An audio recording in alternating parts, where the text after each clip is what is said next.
You are listening to MCC GeoPod, the geopolitical podcast of the Mathias Corvinus Collegium, the largest talent management institute in Hungary. If you want to know more about our mission, please look up our English website at mcc.hu/en or check out our Facebook, Instagram, and Twitter channels. For interesting articles and analysis of our professors and students, look up our knowledge base at corvinus.hu/en. Today, we will talk about the newly published book, The World in 2022, which is the second in this series. The World in 2021 was published last year. I'm talking to the editor, Dr. Attila Demkó. My first question is, Dr. Demkó, what was the reason behind these volumes? Why did you write, and why did the MCC Center for Geopolitics launch this series? Well, we saw back in 2020 that the world is pretty much in a bad shape. That was the year of COVID, and we started to think about how to contribute to the Hungarian discussion on geopolitics and on security. And this book seemed to be a good idea to launch this discussion. And I think the first book of this series, the World in 2021, was a success. So we decided to continue with the World in 2022, which is a bit behind schedule. It was just launched in early September, and we are talking about it now in early October because of the Russian invasion of Ukraine. So many chapters had to be rewritten. But I think it's very important for Hungary and for the Western world to really establish scenarios and to think about our world, because it's becoming more and more dangerous.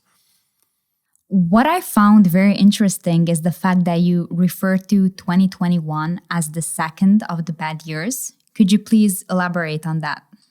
Sure, that was basically a biblical reference to the 7 bad years, or the 7 years of famine, or the 7 lean years, as you wish. Or maybe the 7 bad years are the most understandable for the international audience. So what I think that what was started by COVID is only the start of a period of upheaval in the world, and that was my thought back in 2020. And it will not last for 1 or 2 years. And of course, it was before the Russian renewed and greater than the 2014 Russian invasion of Ukraine. It just made the world even less stable and even more problematic. So I think we will face really at least a 7-year period of bad years, but it can be even more. So that was the reference, that was the idea, and I think 2022, after 2020 and 21, this is already the third bad year, and I think we are not at the end of the bad years. Would you then say that we are living, as some might call it, in dangerous times? Well, absolutely. We live in interesting times, as the Chinese say, and actually these are dangerous times. So why is that? And that's what the idea behind the book, that we are analyzing not one region and not one country, but we are analyzing basically the whole world, the globe. Of course, we don't discuss every country. It's around 40 countries right now. And of course, we discuss everything from a Hungarian viewpoint. So, of course, Hungary is not a big country, but for us and for this book, this is the world viewed as from a position in Budapest. So we mainly, the most important countries for us are the neighboring countries, in this year especially Ukraine. So there are a lot more about Ukraine than the previous years. And we started to write this book before the invasion, so before February.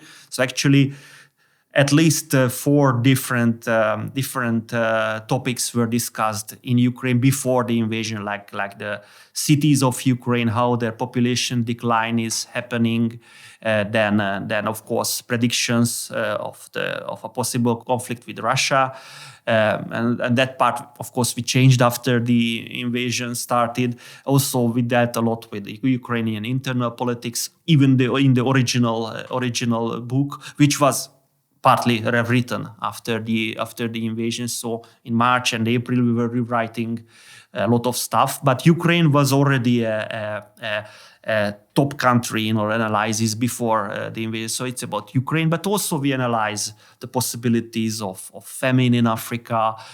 We have on the Sahel region a regional analysis. We have quite a lot, of course, about China.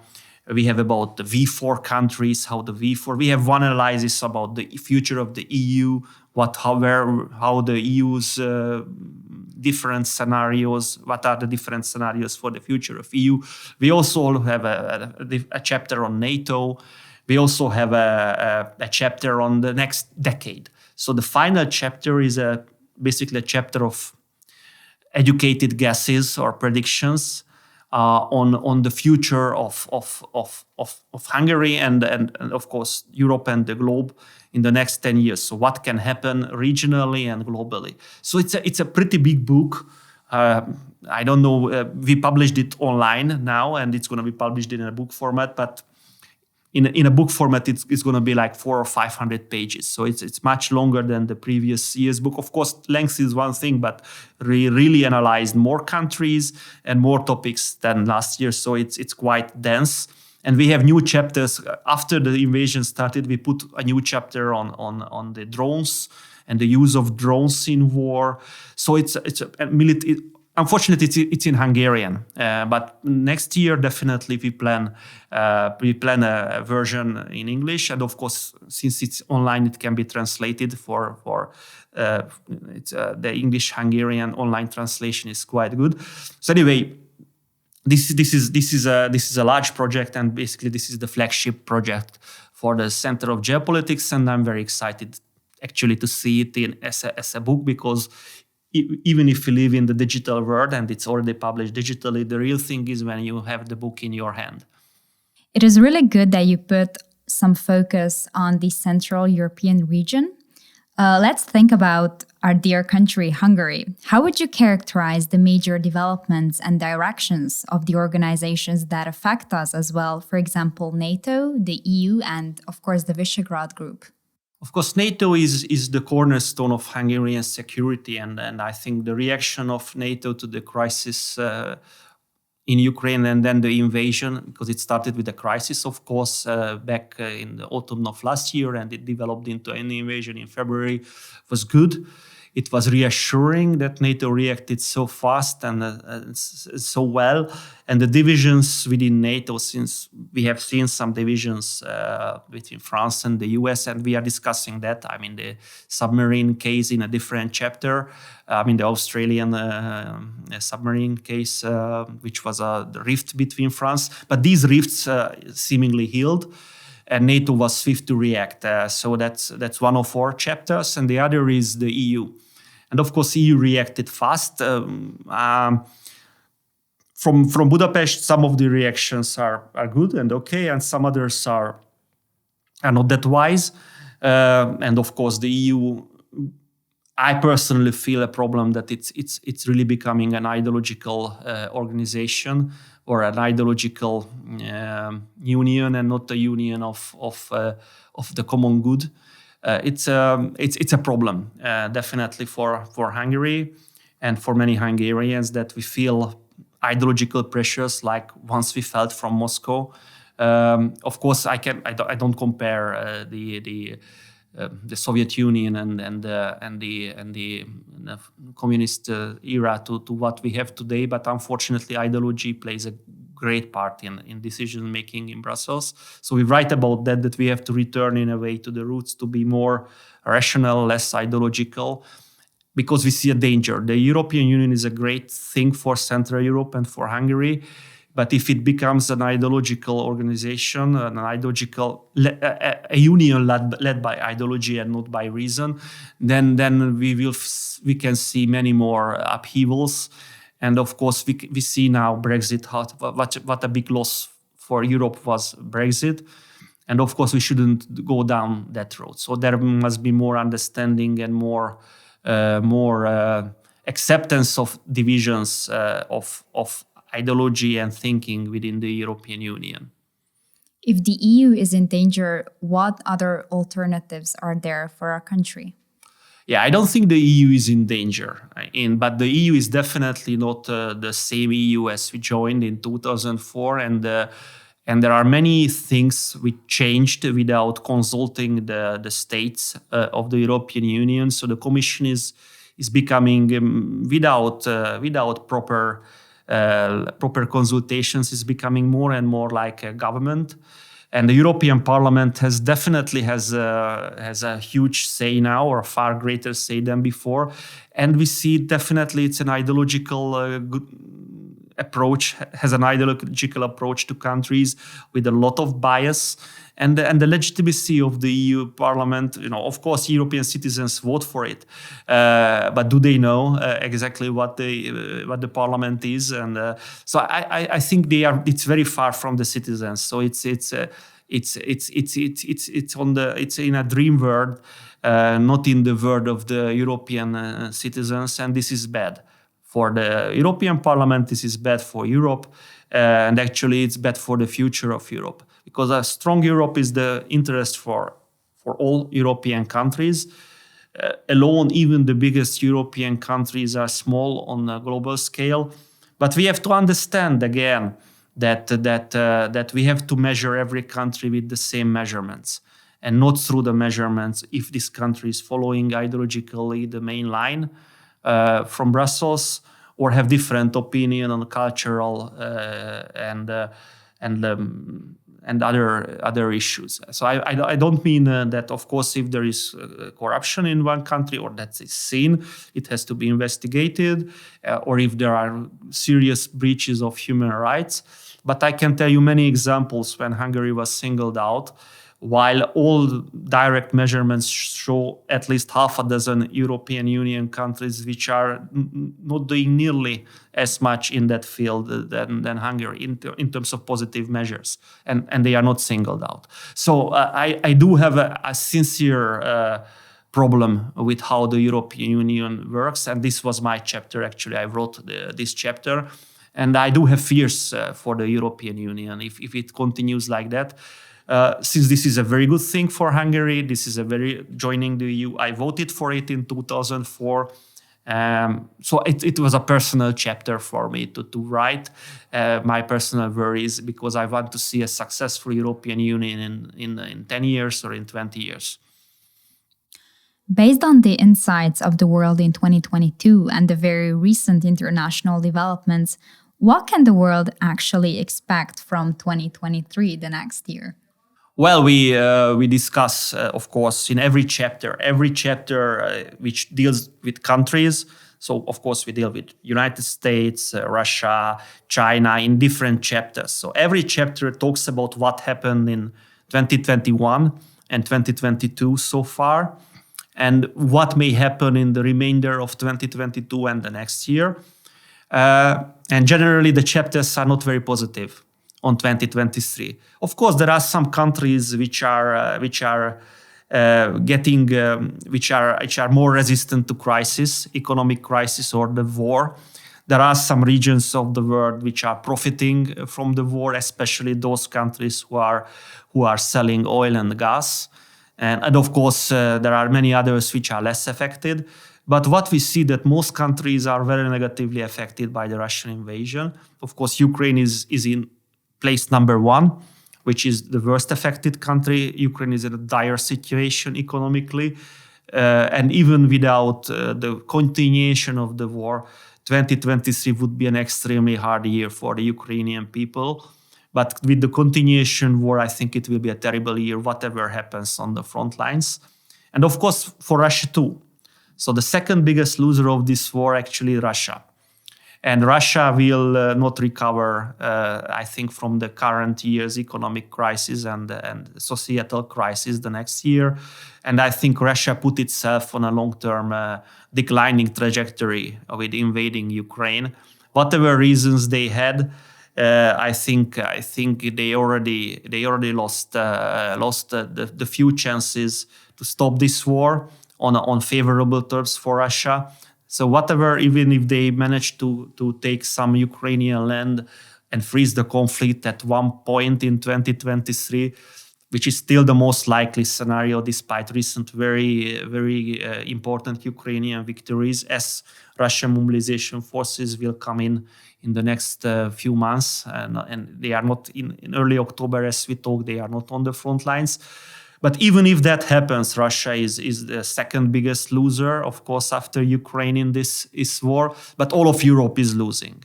There are very few European countries which are not affected deeply. And of course, this book shows how worried my team. Of course, I'm only one of the authors. I'm the editor and one of the authors. So we have dozens of authors, specialists on different countries and organizations. And of course, I talked to them and I read their chapters. I think most of us are pretty worried about the next year, what will happen in Europe, and how this crisis unfolds. I'm really curious, what is the standing of Turkey in the conflict? Are they trying to negotiate for peace, or are they trying to achieve something else? So the world in 2022 deals quite a lot with Turkey. And it was true for last year's book, since we analyzed in last year's book the Azeri-Armenian war and Turkey's role in it.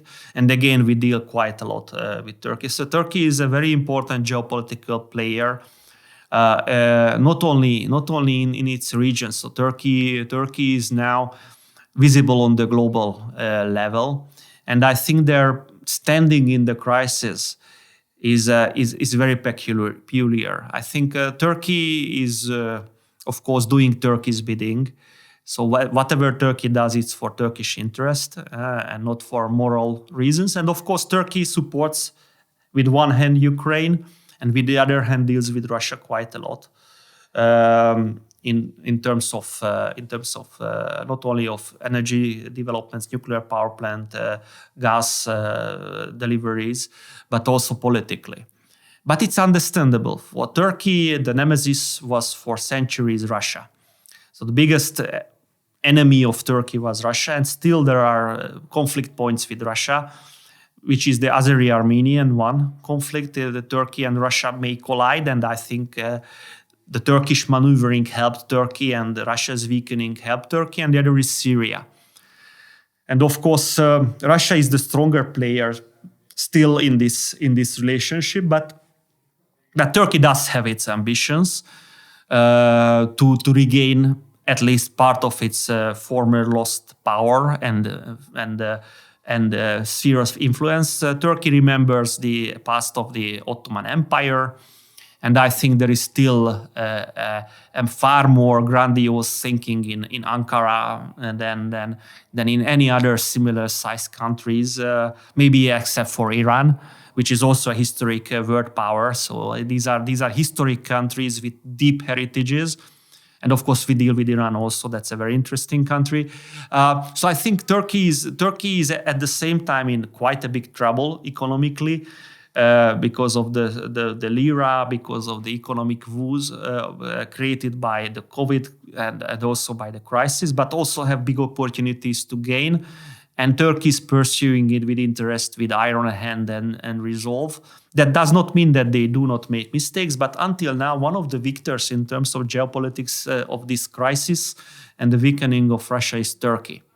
Some news or some articles suggest that Russia is trying to build back its empire. What do you think about this? Well, of course, that I think basically everybody suggests that as Turkey, Russia is rebuilding its former glory. Yes, of course, this Ukrainian invasion has to do with the Russian history quite a lot. So it's not only a reaction to NATO's expansion or without historical baggage. That wouldn't be so hard to swallow for Russia that Ukraine is getting closer to the West. So I think Russia is definitely doing everything to regain its lost strengths. And in terms of Belarus, it was very successful. In terms of Kazakhstan, at least, it was a PR success. In terms of many other areas, Russia was not unsuccessful until this invasion. Even the annexation of Crimea was basically bloodless, and meant quite a lot in terms of prestige for Vladimir Putin. Russia, of course, lost quite a lot on the international scene, but internally it was a huge success story. And now Russia is losing basically its 22 years of success, relative success, of course, because I think that Russia had big problems before this invasion, long-term problems. But this relative success was annulled by this invasion. So the country is now, well, it's not an international pariah because much of humanity does talk to Russia on quite cordial terms. If we look at China, India, Iran, Pakistan, and many other countries which has far bigger populations and quite huge economies compared to the West. And the West, we always forget, the West is less than 1 billion people, while only China is 1.4 billion people, and Chinese economy in purchasing power terms is like the American economy, and it will catch up most probably in terms of nominal GDP in a few years. So what I say in this book, and what I do think, that Russia lost quite a lot of development with this war. And I think the Russian attempt to recreate the Russian, let's say, empire is doomed to fail. As the last question for today, do you think that there will be a change of status quo in the world politically and economically? Well, the change of status quo has already happened. So Russia, again, we must return to the invasion of Ukraine. If the status quo is on, Russia would not have invaded Ukraine in 2014, and that definitely would not have invaded 2022. So the status quo, which meant for more than a decade an American unipolar moment, was already changed back with the failure, the American failure in the war in Iraq. So I think the status quo already changed by 2007 or 2008. The unipolar moment passed by that time, and of course the economic crisis of 2008 showed that the Western world and the US is vulnerable. And then this change was made clear by 2014, by the rise of China, and by this Russian invasion of 2022. And of course, with Russia's very big problems in Ukraine and the success of American armed deliveries, the success of Western weapons, and the success of Western military advice, because what we see, of course, one needs Ukrainian bravery and willingness to fight. But let's be very honest about this. Without Western help and without American advice and intelligence, it's very unlikely that Ukraine would be in such a relatively good situation as it is now. So even despite these successes, the West now is definitely not the leader of the world in a sense it was for centuries. So China and India is there. In a way, Russia is there, but as a weakening power. So what we see that the world has already changed. And this is what we talk about in the world in 2021 and 2022. The world has changed, and the world became a worse place for all of us. And since the world has changed, it will mean even more change in the next few years. So once the equilibrium is disturbed, it needs time to reestablish itself. And I think we are very far from the new equilibrium. Thank you, Dr. Attila Demkó, for this thought-provoking conversation. It was an absolute honor to have this discussion with you. Thank you very much. Thank you for listening to this MCC GeoPod episode. For further media content, please look up our English website at mcc.hu/en or look for us on Facebook, Instagram, and Twitter. If you want to read more by our professors and students, check out our knowledge base at corvinus.hu/en.